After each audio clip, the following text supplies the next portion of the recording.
This is a video about my father. He's one of the biggest predators in my life, secondly to my mom. That's the problem with the United States. There are no consequences for the predators. None. So I'm going to take the time to tell you about my father. He's not a good man. He never was. So I was able to get a message from him. And that message, my dad wants me to take down the evidence of the crimes that he committed. Says he'll give me money for it. That's right, he'll give me money to pretend he doesn't exist. Too late. You were already involved, you already committed felonies. So let's start off at the beginning. I was born October 18th, 1980 in Scottsbluff, Nebraska on the 5th floor of the hospital at 10:27 a.m. My father's name is Brian David Schwartz. My mother's name is Angela K. Bruns. That's her maiden name. Her name now is Angela K. Wade. They didn't get along because they were both drug addicts. Their drug of choice was cocaine. I went into the system when I was about 3 or 4. My mom was in that rehab in Colorado for cocaine use. My dad went to prison for 38 counts of cocaine possession with intent to sell. He served 5 years on a mandatory 20-year sentence. So, because my dad went to prison, see, my dad, he's one of those people, just like the rest of you. You'll bring up stuff that happened 20 years ago if it suits your fancy. But nobody else was allowed to bring up something that even happened 5 minutes ago. You tell them they need to just leave it in the past. No, this abuse is ongoing and it's going to continue for the rest of my life. My dad had an opportunity to do something about it. When I was 9, my dad got custody of me. Since my dad and my mom had gone so long without even trying to be parents, they didn't know shit about being parents. But because they wanted to choose drugs over their own kids, by the time my dad got custody of me, I had already been raped. God, too many times. I've been beaten up for the color of my skin too many times.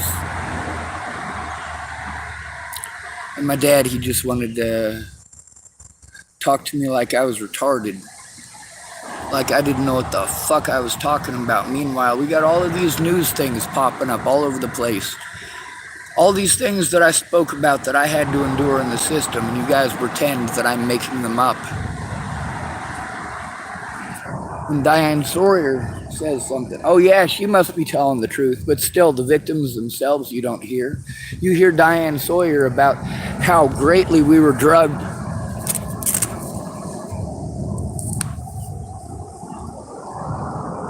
Sure, give me just a few minutes.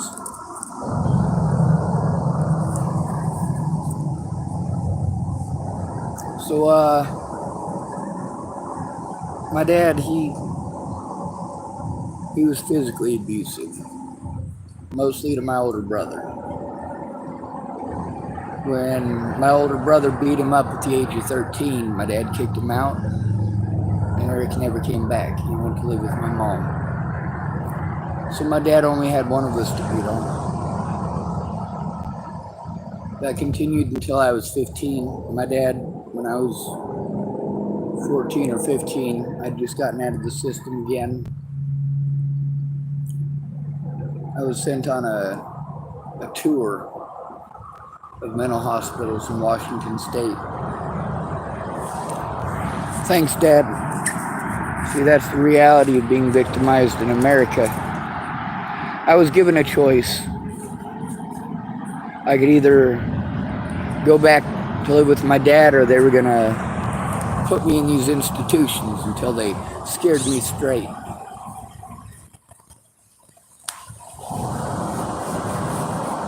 I wanted to see my friends and I wanted to see my family. So eventually they got what they wanted. But I had to go through a lot more abuse, physical, sexual, psychological. And a lot of you guys, especially during the 80s and 90s, you wanted to talk about how you go to a drug dealer's house and they're going to force them drugs into you. No, they don't. People do drugs by choice. With human trafficking, that's a much different story. The drug dealers themselves don't usually shoot you up. They need you. You make them money. You don't make them any money if they can't get you addicted, if you're going to run away instead of coming back to them for more drugs. Which has got to do with my dad, 14, 15, when I got out of the system again. My dad, he's a swinger, him and his wife Diane. And, they had their swinger parties, whatever, they're adults, they're allowed. But my dad wouldn't allow me to work on my homework for school until I had spent at least 2 hours learning HTML. Some days it was 4 hours learning HTML so I could make my dad some porno sites. Who asks a kid to make porno sites? I was a fucking kid, for Christ's sake. My experience with sex at that point was rape after rape after rape. Being locked up with little girls who were locked up in there because their daddies raped them. And here my dad wants me to make porno sites. See, here's the thing. When I was about 11 or 12, we went to a neurologist. And he told my dad I was probably autistic. Well, I already knew that. Years prior. And I'd done my best to try to hide it, to try to mask it, to try to cover it up. But you know what? It's constant. My dad, instead of trying to help me, he'd always kind of look through and find something. He'd find one little piece that he could use to try to twist at everything into, it's magically my fault. It's my fault. That's right, it was my fault I was raped when he went to prison because he wasn't a dad. And we're going to get to the message you sent me today. It's pretty important.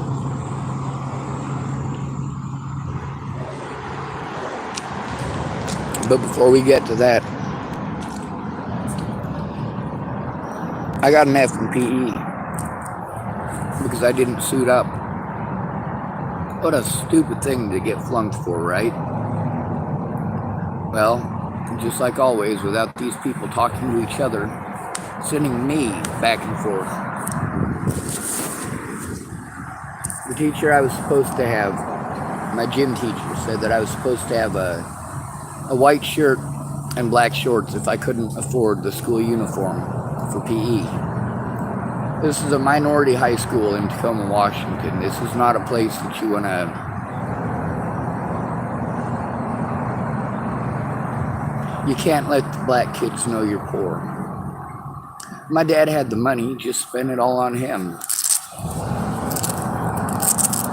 He wasn't willing to fish out the money for a school uniform for PE. So I got a different PE teacher than the one that he talked to. The one he talked to said that I didn't have to have the uniform as long as I had a white shirt and black shorts. Well, every day I'd go put on my white shirt and my black shorts and go to PE, and my PE teacher would make me sit on the bench because I didn't have my uniform. It's not his fault that I didn't have a uniform. I needed to have my dad do that. I'd go explain that to my dad. My dad would say, I already talked to the school. No, Dad, you talked to one of the PE teachers, and it's not the PE teacher that I have. You didn't talk to the school. The school is a fucking building. Who in specific did you talk to, dumbass? Use your words. At that point in time, my dad liked to drink. He was an atheist. He's not now. And I'll explain to you how that's important too. He had a heart attack. Now he knows he's going to die. Well, you know what? Everybody's going to die. We all die. Everyone dies. Everyone. Nobody lives forever. This is not rocket science. When I said everyone dies, people wanted to pretend that was a threat against their life. My predators wanted to pretend that was a threat against their lives. Imagine that.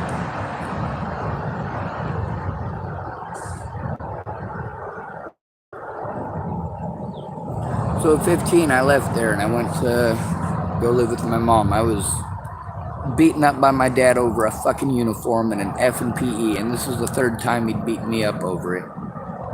So the cops gave me the option. I ran away. The cops said, all right, well, you can either go back and live with your dad or we can take you to the county lockup. Well, we organized it so that I could go live in Nebraska. Holy shit, I was better off in lockup. That place is horrible. My mom went there because it's her familiarity. That's where she grew up. That's where she went to school. Anyway, let's fast forward a bit. When I lived with my Aunt Mary, I wanted to join the military. The deal for staying with my Aunt Mary was that I had to apply for disability. Well, I also had to get a job. I got a job, so they denied me my disability. My dad wasn't willing to help, and he couldn't understand that. Dad, I can't fucking get disability when it's just me doing this stuff, and when I have a job. Besides that, I like working. The military denied me access to military service because I applied for disability, but disability denied me. So I'm disabled, but I'm not. Disabled, but I'm not. Disabled, but I'm not. Back and forth. When it suits them, I'm disabled. When it doesn't, I'm not. So my father, through most of my life, has treated me completely like shit. A lot of this comes from when I was about 12. We found out I was autistic. We had to make a choice between going through with a diagnosis or just never going back to that neurologist. We just never went back to the neurologist. My dad remembers the event because he was embarrassed that I was hiding under the desk. That's because my dad wanted to do all my talking for me, and the doctor kept asking me questions, and my dad kept answering. My dad kept answering questions that he didn't know the answer to. Never bothered to find out the answer to. Anyway, the pros and cons of being called autistic. The pros, yeah, sure, we got all this education where people are starting to learn stuff about autism, but the reality is they're not. And it's not being applied. It's not being applied in the courts. It's not being applied in the hospitals. It's not being applied. You're still using the same mythology from the 1980s and earlier about us, instead of finding out who we are.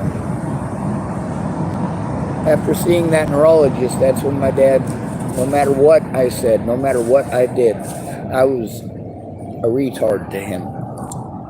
I must be wrong no matter what. A lot of my ideas have made people a shit ton of money, but my dad was always telling me that my ideas are stupid. Trying to talk me out of doing them, telling me, oh, well, someone else already came. You know what? If you're going to be like that, don't. What you're doing is you're destroying my hopes and dreams. That's what you're going out of your way to do. You know what? Between making the world a better place and making porno sites for my dad because he watched Rain Man and he thinks that all autistic people are supposed to be computer geniuses. And if he just forces me to make porno sites, then I'll realize I really like making porno sites for him. Are you fucking kidding me? That was at 15. Then in 2018, when I went up to see my dad,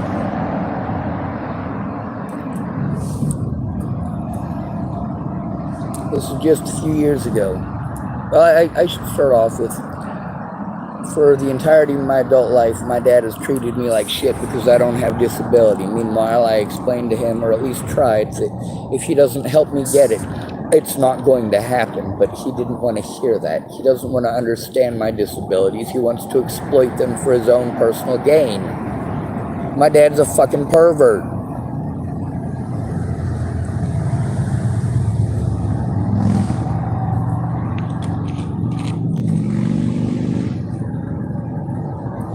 I've never seen him touch a child in a sexual way. So I'm not calling him a pedophile. What I'm saying is that exposing someone like me to something like that forcefully, before I'm even allowed to do my homework, that's messed up. Also, before I had the ability to go do my homework, I had to go to work.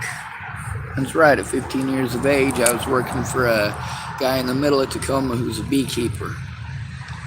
Last time I was up there, I walked past his house. Everything's dead. Probably him too.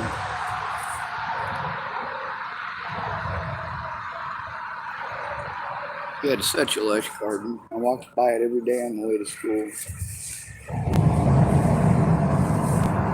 So then, let's fast forward. That's not the only time my dad tried to exploit me for financial gain. So, my dad, in the entirety of my adult life, has never called me just to say hello and see how I'm doing. It's always only been if I called him first. Otherwise, he's fine with pretending I don't exist since I was 15 years old. That's because of my disabilities. Because of my disabilities, whoever had custody of me got a lot of money for having me. When my dad wasn't able to get that financial gain, well, he didn't care anymore. So let's fast forward to when I was in Virginia and I was trying to get help from my older brother who was strung out on meth. And my dad just wanted to argue. He just wanted to treat me like shit. Pretend like we had every advantage. No, our father had every advantage. He had a family that loved him. He had brothers and sisters that worked together with him. He had a family that fought hard for him. But in the 1980s, they didn't have the camera technology that we have today. My dad didn't want to understand that there is evidence of the crimes against me. Now, prior to Natalie being killed, it wasn't all that important, was it? No, it was absolutely important. Yes, sir. The situation when I left Virginia, that was before Natalie was even killed. But when I was in Virginia, talking to my dad about my older brother, yeah, my dad made sure to block me. Made sure to let me know under no uncertain terms that he simply just did not give a fuck. And he's thrown that disability thing in my face. He doesn't help me to get disability. He doesn't go through the process of it with me. He tells me to do it, and then when he doesn't get the outcome that he wants, he treats me like shit, like when I was at my Aunt Mary's and I didn't get disability. Yeah. My dad didn't call up to talk to me. He called up to bitch at my Aunt Mary.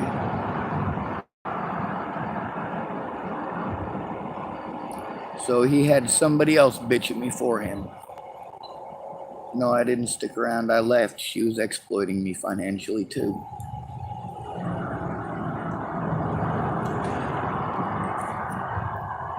Because she couldn't stop eating.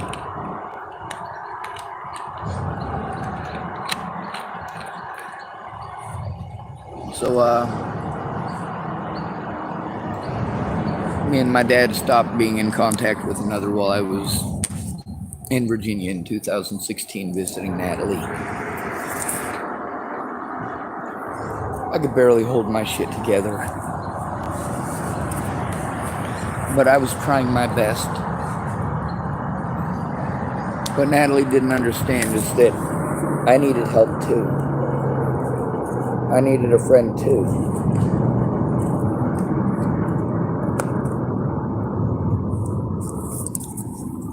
And she pressured me into going to Virginia by threatening suicide and then attempting it. You know how fucked up that makes a man in the head?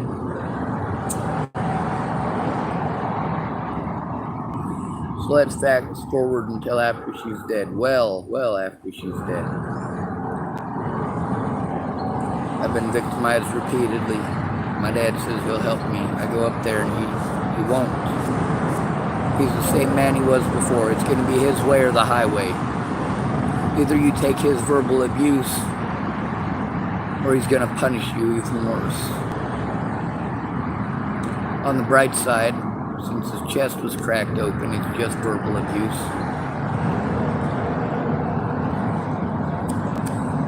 The crimes my dad committed while I was up there last included illegal imprisonment, compounded by the fact that it's illegal imprisonment against an at-risk adult.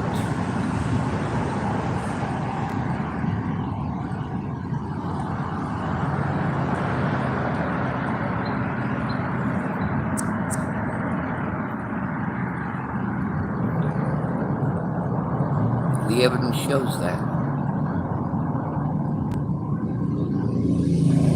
My dad lied outright to me.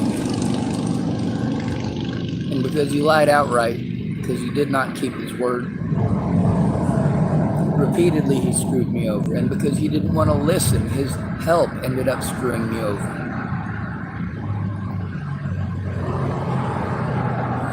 He wanted me to take that Jeep, and he was insisting we get up right that moment and go fucking do that thing with the Jeep. And he was telling me that he's going to pay for the Jeep this and the Jeep that. And he didn't. Now, in our conversations that are recorded on my YouTube channel, it shows that, well, my dad committed all of those crimes. It also shows that he tried to cover up several of them, but he still admitted some of the others. It's a good start.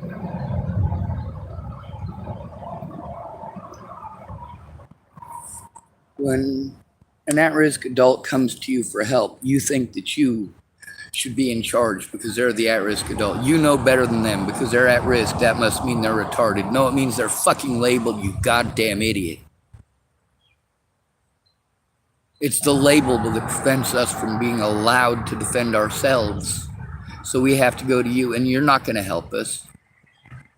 As soon as you catch wind that we're autistic, you treat us like we're retarded.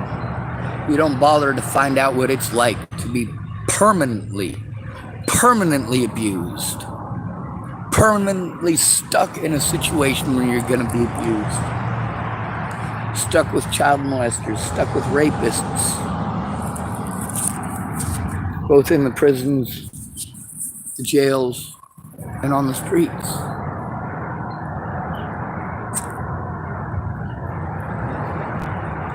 When I was up there in Washington State to see my dad, try to get help from him, he said he was going to look at the evidence. Instead, he just kept on yelling at me. Yes, sir. Thank you. Absolutely. Nice job. Thank you. I'm going to be done with this video in about probably 3 minutes. Anyway, my dad, he wanted to get a hold of me to ask me to take down everything on my YouTube channel and on my Facebook about him, and he'll give me some money. I'm going to have to make a really long video about the consequences of his help. What it has cost me and what it has prevented me from getting or doing for myself.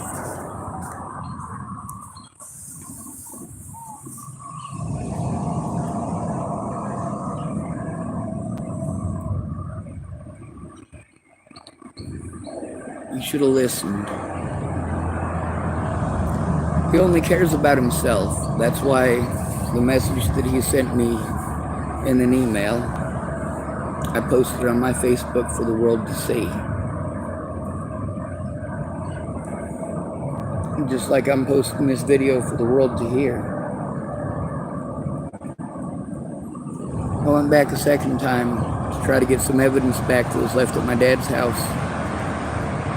Diane answered the door and said I wasn't welcome there. Well, that's fine. I didn't want to go there to begin with. I already knew how I'd be treated. I already knew how my dad is. Diane knew it. She even apologized more than once for it. I don't need a fucking apology. I need my dad to be a real fucking dad. You know what it took to shut Clearview down? One of the victims' dads.